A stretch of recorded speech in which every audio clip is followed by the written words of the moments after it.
नमस्कार मित्रांनो, मी नितेश कदम तुमचं डिजिटल ट्रेनिंग या मराठी यूट्यूब चॅनलमध्ये तुमचं सहर्ष स्वागत करत आहे। तर आजचा टॉपिक आहे की आपण इंस्टाग्रामवरून स्टोरी आणि पोस्टर्स कसे अट्रॅक्टिव्ह तयार करू शकतो ते आज आपण बघणार आहोत। तर सगळ्यात पहिल्यांदा तुम्हाला अशा नवीन व्हिडिओज पाहण्यासाठी माझ्या चॅनल तुम्हाला सबस्क्राईब करायला लागेल आणि बेल आयकॉनवर प्रेस करा, जेणेकरून माझ्या नवीन व्हिडिओ तुम्हाला लगेच नोटिफिकेशनमध्ये येऊन जातील।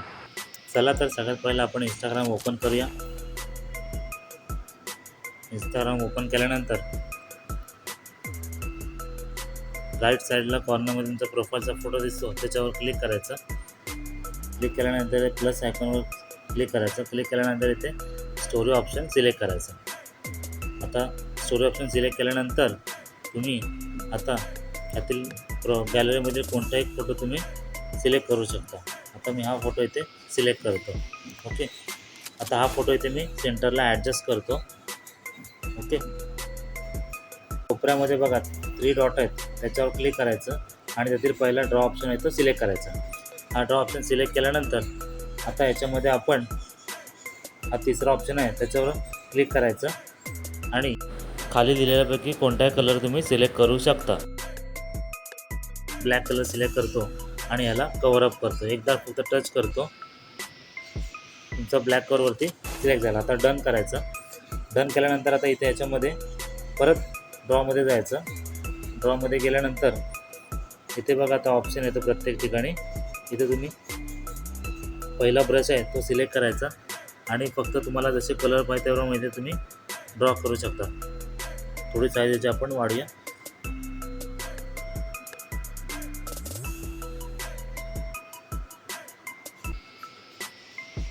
असे रँडम तुम्ही कुठेही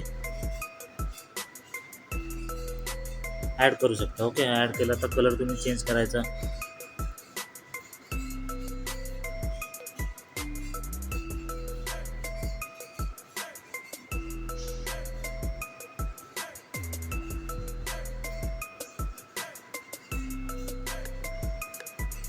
असे वेगवेगळ्या साईजचे तुम्ही त्याच्यामध्ये ॲड करू शकता। ओके, असे तुम्ही वेगवेगळ्या प्रकारचे कलर्स घेऊन तुम्ही डिझाईन इथे तयार करू शकता, यूज करू शकता। हे बघा रँडम लाईट्सवाले व्हाईट, तुम्हाला जसं कलर पाहिजे तुम्ही त्याच्यामध्ये सिलेक्ट करू शकता।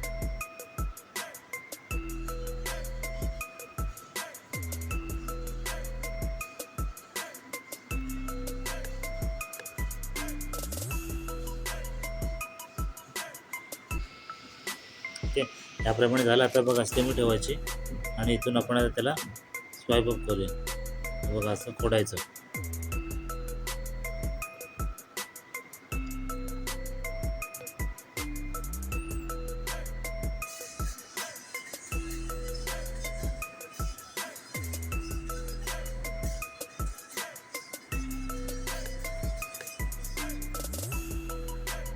असं खोडायचं, बोटाने स्क्रीनवर असं टच करायचं।